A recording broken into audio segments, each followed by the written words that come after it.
Trump is weekly doing things that congressional approval, that need congressional approval, but disregards that. What is Congress doing to stop him? In my naive mind, I feel like Democrats are just sitting ducks and he gets away with whatever he wants. Thank you. I promise we're not just sitting. I promise we're not sitting. It is, I know you feel frustration. I can assure you, as somebody who's been in the state legislature, who knows how to get stuff done, did stuff for 12 years as a senator, understands how the systems work, and Congress is very different, but it's still a legislative system. It is extremely frustrating. It's extremely frustrating that we can't do more. But that is sadly the power of the majority. What we have to do is start being really creative, as I said. We need to start putting them in very compromising and uncomfortable positions, which I wish I was a little higher up the leadership role, but I assure you I'm still trying my darndest to do this.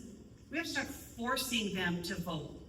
Forcing them to vote against their people, forcing them to vote against what's right, because they're complicit with the orange Jesus over there, right? We have to absolutely start to call them on the carpet to say, if you do not take back our war powers as Congress and you're giving it up to him, show it in your vote, and they did. If you believe we should protect pedophiles and not release the files, show us. They couldn't, right? We have to start forcing them into votes that make them have to think twice, 3 times, 4 times, I would hope. Do I side with this guy who we know is doing wrong? That it's not about partisan politics. It's not about immigration reform. It's not about what's good for this country. It's about what's good for Donald Trump and family. Or do I side with my constituents and the Constitution and the law and what is right and the values that we have as Americans and human beings? If we don't keep forcing them to take those votes, and I assure you, half the time we get whacked back. We're standing there trying to put amendments in, and they close debate.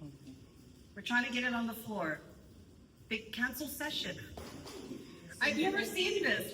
But you know, the thing is, our Democrats are stubborn, and we keep doing it over and over again. And I know it doesn't always make the above the page folds that we're doing these things, but I assure you, we are not letting them rest in terms of forcing them to take difficult votes, forcing them to kill off great amendments that would help their people. So I assure you, we're doing everything we possibly can. But more importantly for me, we better be ready that when we do get that gavel back, we know exactly what we need to do to make sure that we set this course right. We reverse a lot of these cuts and pain that has been experienced. So thank you, and I feel your frustration. Just know I absolutely feel your frustration.